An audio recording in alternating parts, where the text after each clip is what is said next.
அஸ்ஸலாமு அலைக்கும். நான் ரொம்ப நாளாக சாப்பிடணும் செய்யணும் அப்படின்னு நினச்சிட்டே இருப்பேன். ஆனால் எனக்கு டைமே கிடைக்காது. இன்றைக்கி நான் என்ன பண்ணேன்னா, நம்ம எல்லாமே கையில் இருக்குது செய்கிறதுக்கு, ஆனால் டைமே இல்லை அப்படின்னு நான் எவ்வளோ நாளாக நினச்சிருக்கேன். இன்றைக்கி சடனாக போய் சாப்பிடணும், கண்டிப்பாக நம்ம இது சாப்பிட்டு பார்க்கணும். நான் அடிக்கடி இந்த யூடியூப்பு ரீல்ஸு ஃபேஸ்புக்கில் எல்லாம் நான் இதை பார்த்துருக்கேன். ஆனால் நான் செய்யவும் மாட்டேன். அதை பார்த்துட்டு நான் போயிடுவேன். ஆனால் இன்றைக்கி கண்டிப்பாக நம்ம இதை செய்தே ஆகணும். ஐயோ, ரொம்ப லேட்டாக செய்துட்டேன் பார்த்துடுங்க. அவ்வளோ டேஸ்ட்டு பார்த்துடுங்க. இப்போ நம்ம எப்படி செய்யுதுன்னு பார்க்கலாம். ஒரு மிக்ஸி ஜார் எடுத்துக்கிடுங்க. அதில் ஒரு 10-15 டேட்ஸ் தண்ணி ஒன்று விடாண்டா அப்படியே போட்டு நம்ம அரைக்கிறதுக்கு தான்.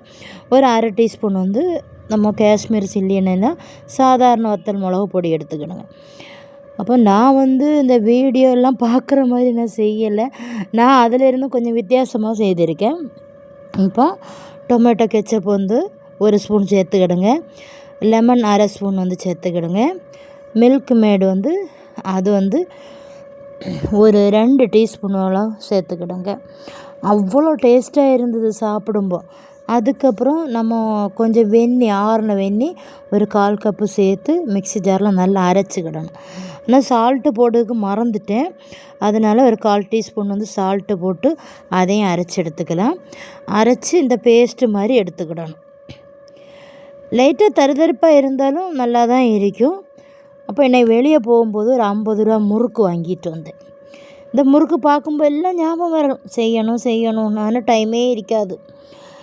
எவ்வளோ வீடியோ எடுத்தாலும் எடிட் பண்ணி முன்னாடி மாதிரி போடுறதுக்கு டைமே இல்லை எனக்கு. இப்போ இந்த பவுலில் ஒரு 10-15 முறுக்கு போட்டுட்டு ஒரு 25 முறுக்கு போட்டிருக்கேன்.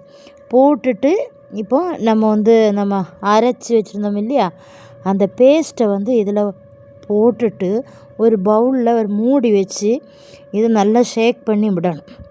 ஷேக் பண்ணி விடும்போது தான் இந்த மசாலா, இந்த முறுக்கு எல்லாம் அதில் பிடிச்சி ஒரு 10-15 நிமிஷம் கழித்த பிறகு சாப்பிட்டு பாருங்கள். காரம் எல்லாம் இருக்குன்னு நினைக்க வேண்டாம். நம்ம டேட்ஸு இதெல்லாம் சேர்த்துருக்கோம்ல, அதனால் நல்ல டேஸ்ட்டாக இருக்கும். கண்டிப்பாக இது ரொம்ப ட்ரெண்டிங்கான முறுக்காக்கும். ஆனால் நான் செய்தது இப்போ தான் செய்திருக்கேன். சூப்பராக இருந்துச்சு. நான் சாப்பிட்டுட்டு பிள்ளைங்கள்ட்ட சொன்னேன், சாப்பிட்டு பாருங்கன்னு. அவங்களும் சொன்னாங்க நல்லா இருக்குது. இப்போ நான் சொன்னேன், நான் கொஞ்சம் டிஃப்ரெண்ட்டாக பண்ணியிருக்கேன். கண்டிப்பாக நீங்கள் எல்லோரும் ட்ரை பண்ணி பாருங்கள்.